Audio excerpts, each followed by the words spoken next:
नेता है ना। अच्छा ठीक है। नमस्कार सर। हम लोग जस्ट न्यूज भारत से हैं।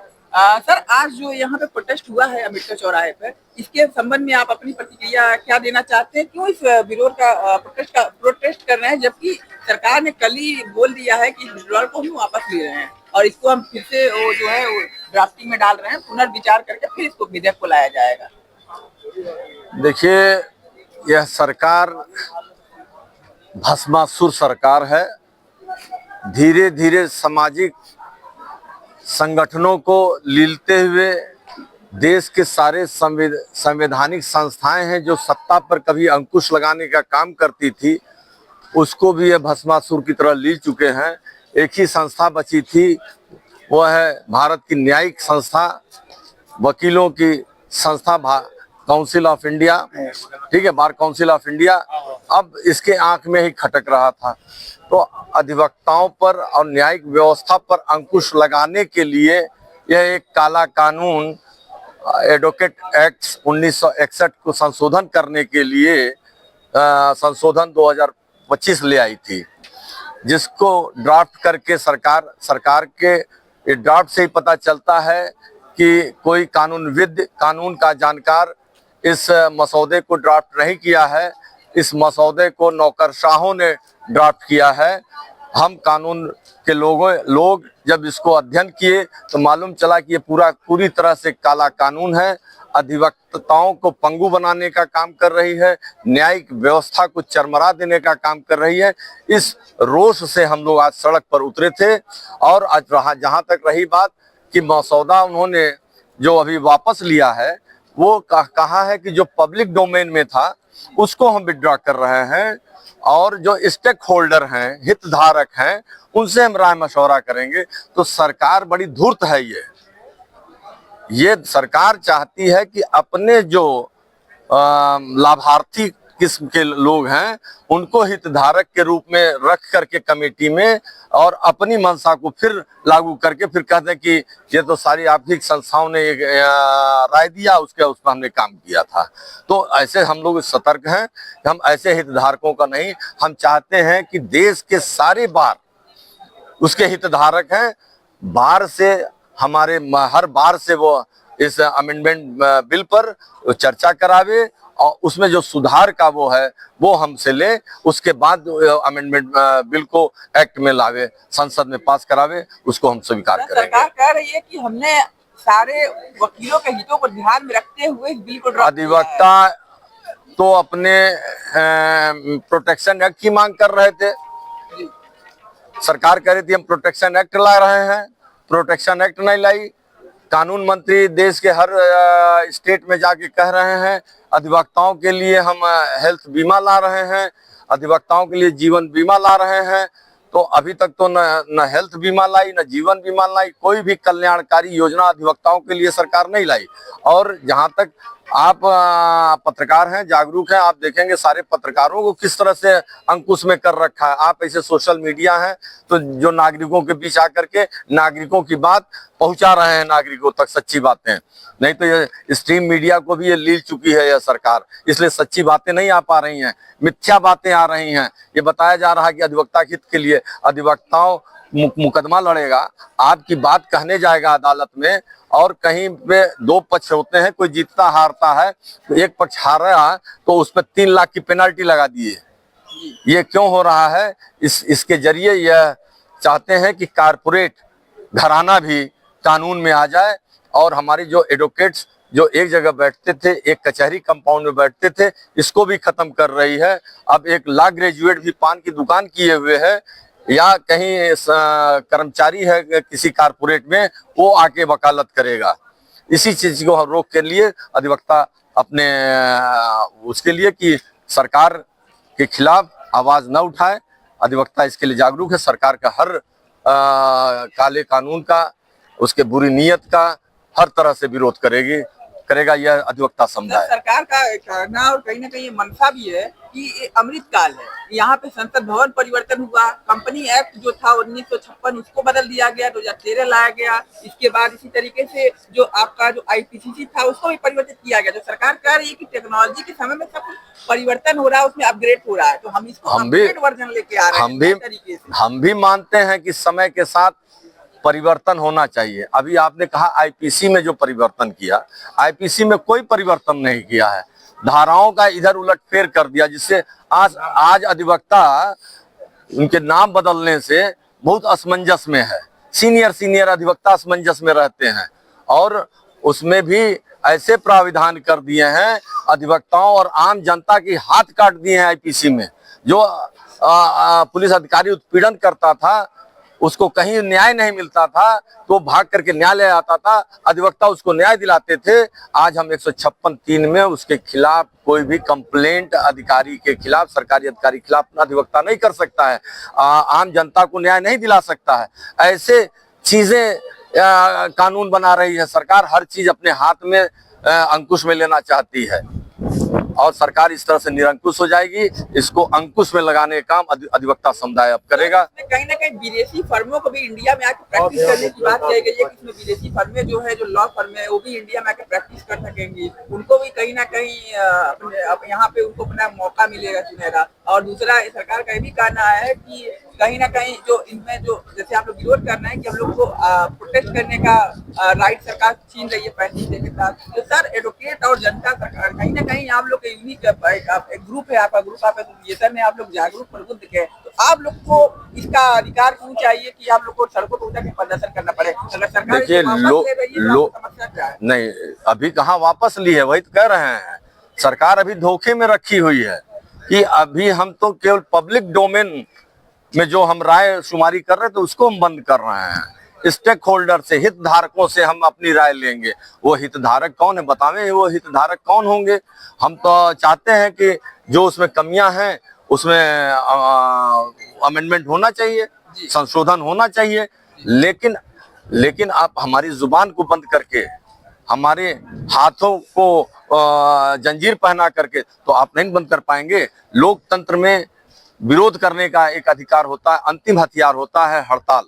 सड़क पे तभी जनता उतरती है जब सरकार के चारों तरफ से दरवाजे बंद हो जाते हैं, जनता असहाय हो जाती है, तभी वो सड़कों पर उतरती है। और सड़कों पे न उतरने के लिए ये कानून, काला कानून ला रही है कि हमारा विरोध किसी तरह से ये वकील समाधान न कर पावे। सब संगठनों पे पाबंदी लगा चुकी है, सबको, किसान आंदोलन को कुचल दिया, छात्रों को कुचल दिया, बिजली विभाग प्राइवेट में जा रहा है, रेलवे प्राइवेट में जा रहा है, ये सबको लीलते हुए सरकार जा रही है। तो न्याय व्यवस्था को भी लीलने की तैयारी जो कर रही है, अधिवक्ता समुदाय समझ चुका है कि आप सबको पीटते आए तो ये खामोश थे, इनको पीटा मैं खामोश था, लेकिन अब अधिवक्ता समुदाय, पीटने वाली अधिवक्ता समुदाय खामोश होने वाला नहीं है, देश को जगा के रखेगा और इस सरकार को हिला के रखेगा। आज गोरखपुर के अधिवक्ता जो है वो सड़कों पर उतरे हैं, तो क्या लगता है कि क्या सरकार अपनी बातों को सीरियसली ले रही है कि नहीं ले रही है? आपको क्या लगता है? देखिए, पूरे विश्व में कहीं भी हो,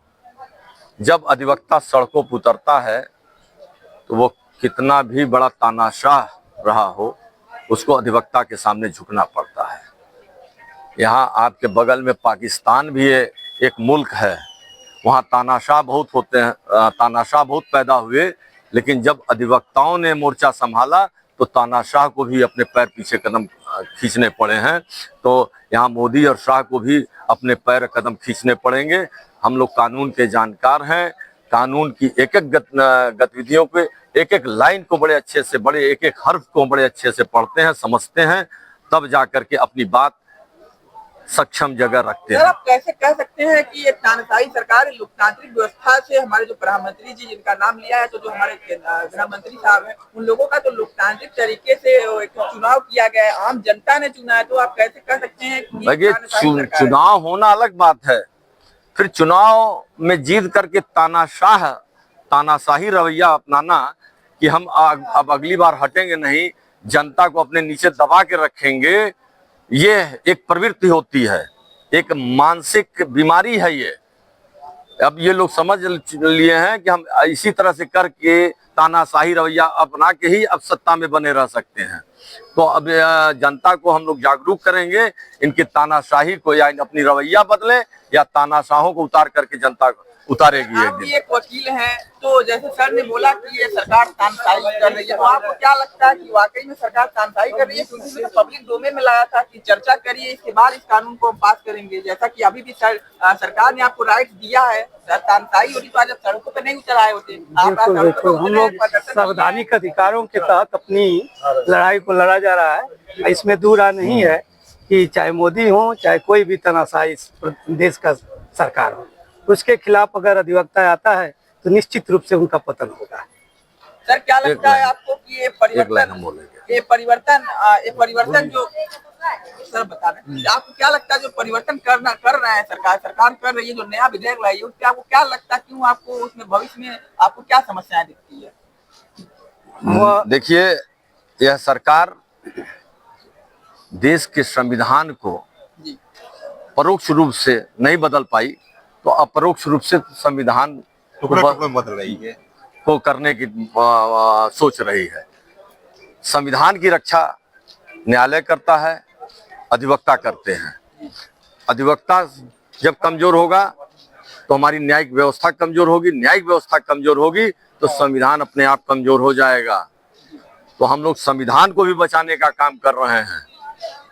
सर आपने बोला सरकार टुकड़ों में कर रही है, अगर टुकड़ों में करती तो जो जम्मू कश्मीर था उसको जोड़ दिया, टुकड़े में था। सरकार कहे कि आप लोग टुकड़े में मत बटिए। देखिए, जम्मू कश्मीर भी एक छलावा है। 370 कह रही हटाने की बात, संविधान से 370 नहीं हटा है, कुछ उपपैरा हटे हैं। हमेशा 370 में संशोधन होता समय समय पर रहा है। 35-40 संशोधन 370 में अनुच्छेद 370 में हो चुके थे, समझ गए। तो इन्होंने 235A में एक अमेंडमेंट किया है, 370 में किया है। तो वो अमेंडमेंट किया है केवल, और हल्ला उड़ाया कि 370 हटा दिए। जनता भी कह रही 370 हटा दिए। 370 आज भी कायम है। सर आखिर में इस पे DY चंचूड़ा साहब जो जस्टिस थे, उनके सामने भी ये फैसला किया जम्मू कश्मीर का मुद्दा, वहाँ पे भी फैसले हुए। तो सरकार अगर सही नहीं होती तो इसको फैसले को क्यों रद्द नहीं किया जस्टिस DY चंचूड़ा? देखिए, उन्होंने तो इसी तरीके से कानून नहीं, बात आपके हम सहमत हैं आपकी बात से। जब संविधान से कहीं छेड़छाड़ नहीं हुआ था, ठीक है, जब वो संविधान पूरी तरह से बदलने की बात होती तब हमारे माननीय सर्वोच्च न्यायालय उसमें इंटरप्ट करती। लेकिन वो संवैधानिक था, वो मूल चूल परिवर्तन वो कर सकते थे, उसमें उपधाराओं को हटा सकते थे। वो सरकार उसी ने किया है, इसलिए सर्वोच्च न्यायालय ने उसमें हस्तक्षेप नहीं किया। कहना था कि नेहरू ने जो 35A जोड़ा था, जो आर्टिकल, उसके तहत आर्टिकल 370 जुटा था हमने, और उस समय की परिस्थितियां देखिए, हर समय की हर परिस्थिति होती है। जब कश्मीर कैसे भारत में जुटा, कैसे भारत के साथ आया, वो परिस्थिति थी। 35A जोड़ना, 370 लाना। 370 तो नागालैंड में भी है, 35A सारे हिल स्टेशन पे भी हैं। आप हिमाचल में जमीन नहीं खरीद सकते हैं, वहां का स्थानीय नागरिक ही खरीद सकते हैं।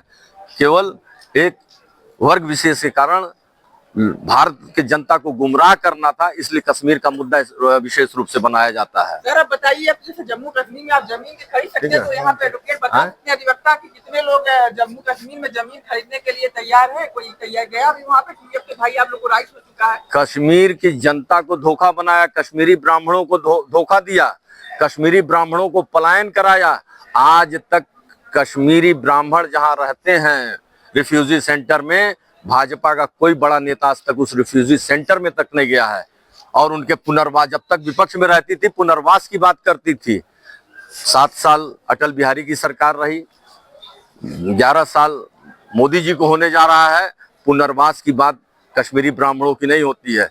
केवल ये लाश के सीने पर रख करके ये राजनीति करना जानते हैं, भावनाओं की राजनीति करते हैं, मुद्दों की राजनीति इनकी नहीं होती है कभी भी। इसीलिए आज भी कश्मीरी ब्राह्मण अपेक्षित हैं और भारतीय जनता पार्टी के छल कपट को अच्छी तरह से जान गए हैं। अब इनके किसी छलावे में भी अब कश्मीरी ब्राह्मण नहीं आते हैं। अंत में आप हमारे माध्यम से सरकार को क्या कहना चाहते हैं कि क्या जो इसमें परिवर्तन हो रहा है उसके रिगार्डिंग आप क्या चाहते हैं? सरकार से हम यही चाहते हैं कि भारत जो संविधान में कल्याणकारी देश की कल्पना की गई है, वह कल्याणकारी योजनाओं पे काम करे, किसी संवैधानिक संस्थाओं को कुचलने का काम न करे, किसी संस्थाओं पे काला कानून न लावे, न्यायिक व्यवस्था को पंगु न करे। सरकार और न्यायिक व्यवस्था को और सुचारू रूप से चले। जजेस पोस्ट खाली है उसको भरें, अधिवक्ताओं को बैठने के लिए जगह नहीं है, उचित बैठने की व्यवस्था करे, संसाधन मुहैया करावे कि और अच्छे तरह से कानून व्यवस्था भारत की अच्छी हो सके, उच्चीकृत हो सके। जी सर, के साथ आप हमारे न्यूज के साथ जुटे, जस्ट न्यूज भारत के साथ आप सभी लोगों का धन्यवाद।